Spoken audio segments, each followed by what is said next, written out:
100 రోజుల్లో ఉద్యోగుల బిల్లుల చెల్లింపు, నిధుల సర్దుబాటుకు ప్రత్యామ్నాయాల అన్వేషణ, అవసరమైతే మంత్రులు ప్రజాప్రతినిధుల వేతనాలు 50% కట్ చేసి సర్దుబాటుకు యోచన, ఉద్యోగులు విశ్రాంత ఉద్యోగుల బిల్లులు 14,200 కోట్ల మేర పెండింగ్, PACSలకు నామినేటెడ్ పాలక వర్గాల నియామకం, చిన్న కాళేశ్వరం భూసేకరణకు 166 కోట్లు, రాష్ట్ర మంత్రివర్గం సమావేశంలో నిర్ణయాలు అంటూ చూస్తా ఉన్నాం. సో ఇక్కడ ప్రధానంగా రిటైర్డ్ అయినటువంటి ఉద్యోగులు ఎవరైతే ఉన్నారో, రిటైర్డ్ అయినటువంటి ఉద్యోగులు, అదేవిధంగా ఇప్పుడు ప్రస్తుతం ఉన్నటువంటి ఎవరైతే ఉద్యోగులు ఉన్నారో వీళ్ళ బకాయిలు దాదాపు 14,200 కోట్లే అట. 14,200 కోట్లు. సో ఈ బకాయిలను ఏ విధంగా చెల్లించాలని చెప్పేసి 100 రోజుల ప్రణాళికలో పెట్టుకున్నట్టు తెలుస్తోంది. వివిధ ఏవైతే వీటి యొక్క నిధుల సమీకరణకు రకరకాల మార్గాలను అన్వేషిస్తున్నట్టుగా చాలా స్పష్టంగా క్యాబినెట్లో నేను తీసుకోవడం జరిగింది.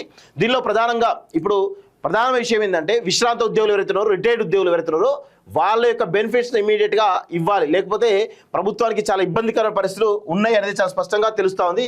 సో దీనిలో భాగంగా అంటే ఇలా చూడండి, ఉద్యోగులు విశ్రాంత ఉద్యోగులు రెండు కలిపి 14,200 కోట్లు ఆ బిల్లులు పెండింగ్లో ఉన్నాయని చెప్పేసి చెప్పడం జరిగింది. అంటే దీనికి ప్రధాన కారణం ఏం తెలుసా?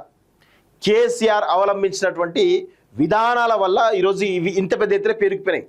గత ప్రభుత్వం పెండింగ్లో పెట్టింది, ఈ ప్రభుత్వం అట్లే కొనసాగించింది.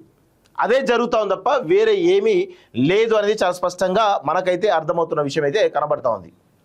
సో ఇక్కడ చూడండి, 100 రోజుల్లో ఇక్కడ ఏమంటారు, ఉద్యోగులు రిటైర్డ్ ఉద్యోగులకు పెండింగ్లో ఉన్నటువంటి బిల్లు అన్నింటినీ 100 రోజుల్లో క్లియర్ చేస్తామని చెప్పేసి రాష్ట్ర ప్రభుత్వం ఒక నిర్ణయం తీసుకోవడం జరిగింది.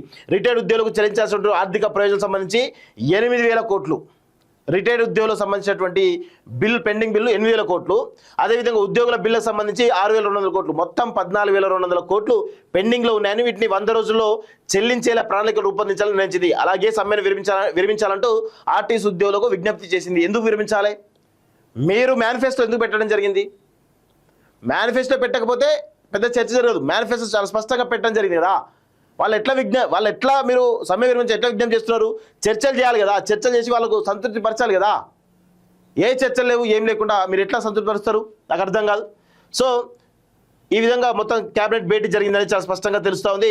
10 ఏళ్ళు అధికారంలో గత ప్రభుత్వం ఉద్యోగుల బిల్లు 1,000 కోట్ల మేర పెండింగ్లో పెట్టిందని, తెలంగాణ ఏర్పడిన నాటికి ₹1 కూడా బకాయి లేదని, రిటైర్మెంట్ వయసు పెంచడంతో రిటైర్ అయిన ఉద్యోగులకు ఇవ్వాల్సినటువంటి ఆర్థిక ప్రయోజనం ఇవ్వకపోవడంతో రిటైర్డ్ ఉద్యోగులు, పెన్షనర్లు, వారి కుటుంబాలు ఇబ్బంది పడుతున్నాయని ఆందోళన వ్యక్తం చేశారు.